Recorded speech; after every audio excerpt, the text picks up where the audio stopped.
Good afternoon. Good afternoon. I am sitting outside today. I came outside. I decided I wanted to change my view as far as studying today, study time. Get out of the air conditioning, get in the actual beautiful atmosphere of the Florida, um, of my Florida surroundings.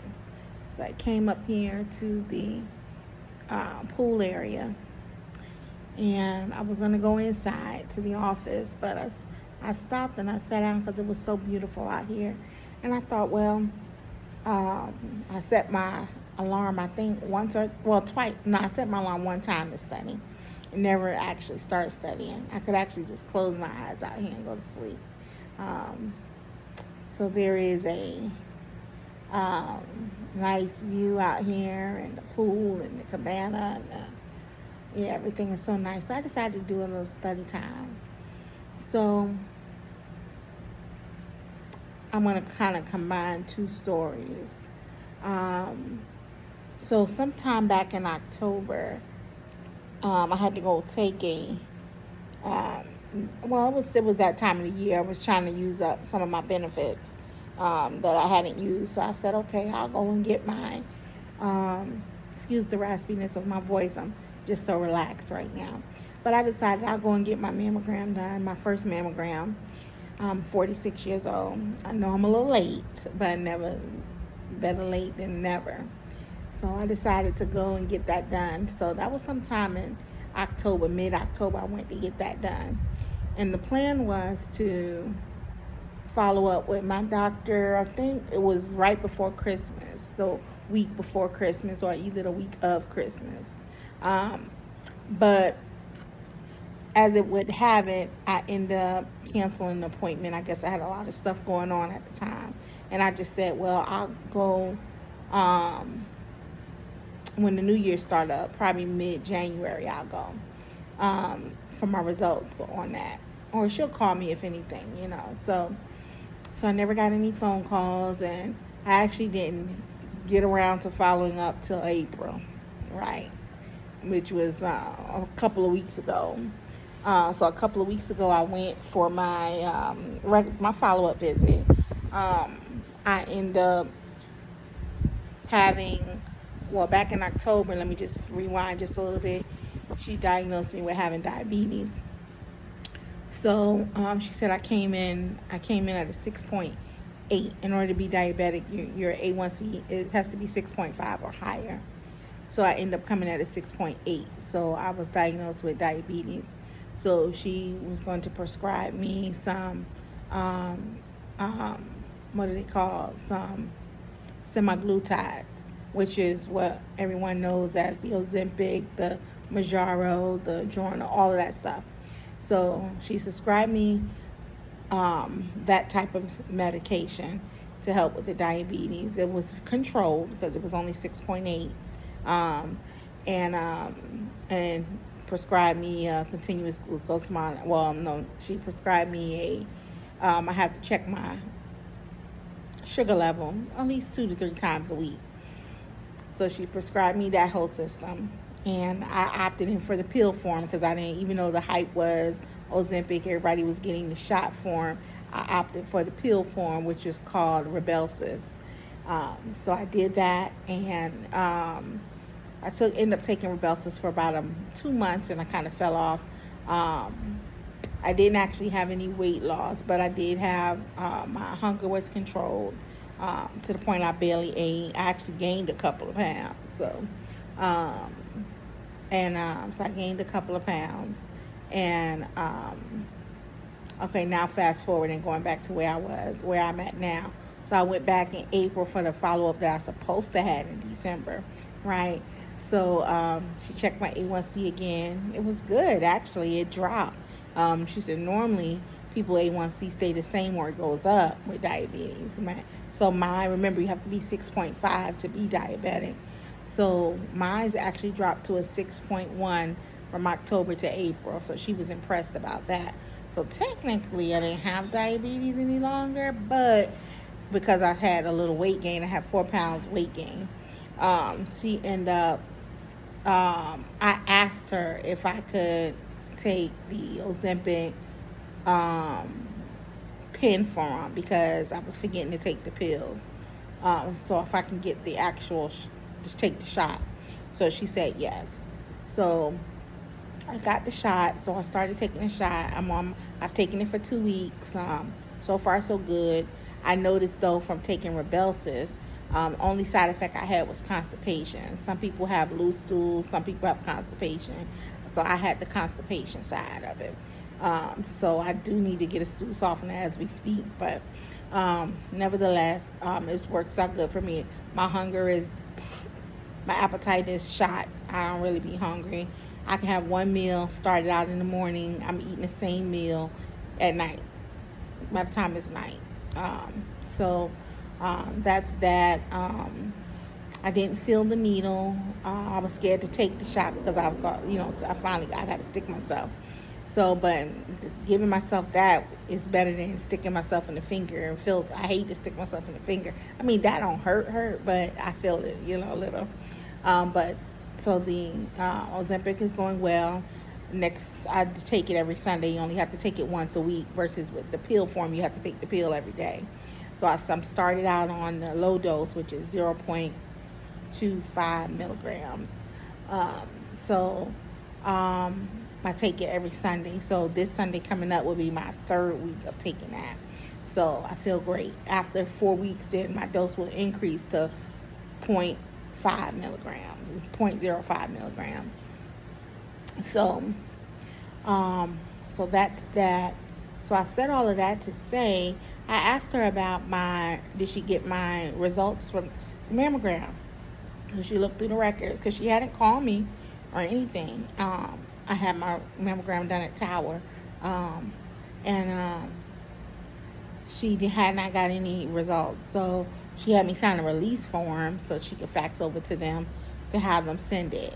Because sometimes that's what they have to do in order for them to send it to the doctors, even though she was the ordering doctor. So it was the ball kind of fell on me to kind of keep up with that. So within the next week or so, she hadn't got the results yet. So I called Tower, and it was like, oh, well, we sent it. I said, well, can you please send it again? So they sent it again, and so I ended up having to call my doctor one day this week because another party, which is the second part of the story. So I said I got kind of 2 or 3 stories in one. So one was me becoming diabetic, second, and getting on Ozempic. The second was me, I'm going to tell you the second and the third now. So in the process of all of this, within the last month or so, I decided I wanted to go back to school. 46, I decided I need to make my ladder greater, and nothing's going to come to a sluggard. So nothing's going to come. Faith without works is dead. You know all of the sayings, So I decided, I kind of toiled back and forth on what did I want to do. I like teaching. I'm drawn to that. But I'm also drawn to nursing, which is what I started out doing when I finished high school, nursing. So I kind of went back and forth, seesawed with which field I wanted to go into. I thought I had secured it with teaching, but when I really thought about sitting 4 years, which is not a problem with me sitting 4 years, let me say that, but the problem is coming out making the same thing that I'm making now. That didn't add up to me, and I had to wait 4 years before I can really do something, So I decided I would go back into nursing because, one, it wouldn't be as long. At max, that would be me doing the 2-year ADN program, which is the associate degree nurse, which is an RN. That would be 2 years, so that would be max. And I could change my income around drastically. I would make more than what I would make being a teacher, So that was that. Or I could do 1 year and do the LPN program and still make decent money, make more than what I'm making now, or make up to what an RN makes, depending on what I'm doing, and it only take me a year. So I chose to go with the nursing. So as a result of me choosing to go with the nursing, and I'll do more videos about my process, but I've been studying for 2 weeks now to take this test to get into nursing school, to pass this test to get into nursing school. So as I'm getting close to being ready to take the test, there's some other things I have to do. I have to get like my CPR, I have to get my basic life support license certification. I have to get some immunizations in from my childhood, my whole life. A couple of other things, physical. So I said that to say I end up calling my doctor's office back this week because I need to get in to see her so I can get a physical and catch up on any of my immunizations that I need to have before I enter school. So while I set that up, I just happened to ask them, hey, did y'all get the results? Because I called them and they said they would refax them. So she said she'll have the doctor check back with me. So I started work. I work in the afternoon, evening. I work in the afternoon. I start at 1:30. So I'm probably 30 minutes into my shift, and I see my doctor calling me. So I get off that, finish up that, and then I call her. I talk to her, and she was like, "Well, I got your results in," and she said, "You have a mass on your left breast." So when she said that, I was like, I heard her, but I didn't hear her. But I heard her, if you know what I mean. So I was like, okay. So she went to talking, I need you to go and get a diagnostic, follow up and get a diagnostic mammogram. I need you to get a ultrasound of your breast. And then I'll call you back once I get the results. If you don't hear from me within 2 weeks of getting it, then you call me. So I was like, okay. So that's where I'm at, y'all. I am trying to make some changes midlife. It's never too late to start making changes, but I'm trying to make some changes midlife for the betterment of myself and my family. And I get hit with, you got a lump in your breast, a mass in your breast. Only thing I could think about was my aunt.